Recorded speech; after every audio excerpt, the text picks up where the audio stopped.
নমস্কার বন্ধুরা, তনুশ্রী রান্নাঘরে সব্বাইকে স্বাগত। আমার আজকের রেসিপি মোরলা মাছের পাতুরি। প্রতিটা রেসিপির মতোই এই রেসিপিটাও কিন্তু খুব সহজভাবে বানিয়ে আপনাদের সাথে তুলে ধরার চেষ্টা করেছি। আশা করি আপনাদের ভালো লাগবে। আসুন দেখে নেওয়া যাক আমার আজকের রেসিপি। এখানে আমি মোরলা মাছ নিয়েছি। পাতুরি রান্না করতে কিন্তু মাছটা একবারে ফ্রেশ লাগে। দিয়ে দিলাম পরিমাণ মতো পেঁয়াজ কুচি, দিলাম 1 চামচ আদা বাটা, 1 চামচ রসুন বাটা, আর দিলাম জিরে বাটা। ঝাল অনুযায়ী কাঁচা লঙ্কা দিলাম, আর সাদা সর্ষে কালো সর্ষে আমি বেটে নিয়েছি, ওটা আমি 2 চামচের মতো দিয়ে দিলাম। স্বাদ মতো লবণ, হলুদ গুঁড়ো দিলাম। আপনারা এখানে Kashmiri red chilli powder use করতে পারেন, আমি দিলাম না। আর দিলাম পরিমাণ মতো সর্ষের তেল। তেলটা একটু বেশি পরিমাণেই দিতে হবে। এবার এটা ভালোভাবে আমি মাখিয়ে নেব।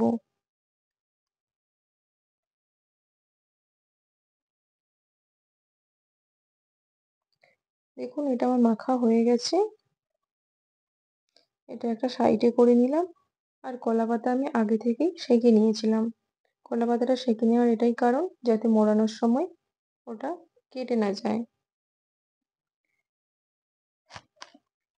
এবার মাছের আমি হাফটা এর মধ্যে দিয়ে দিলাম কলা পাতার মধ্যে।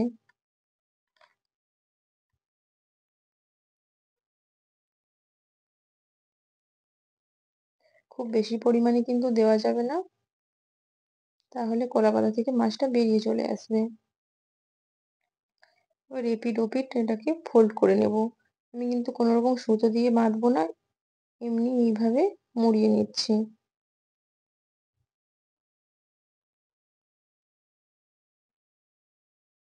এইভাবেই কিন্তু আমি এটা কড়াইয়ের মধ্যে দিয়ে দেব।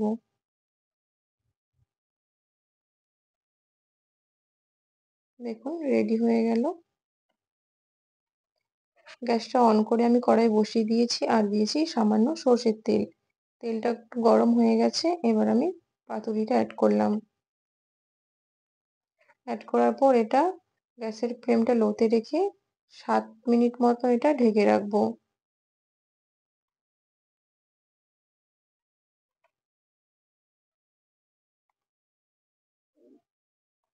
একটা সাইড হয়ে গেছে, অপর সাইড উল্টে দিলাম।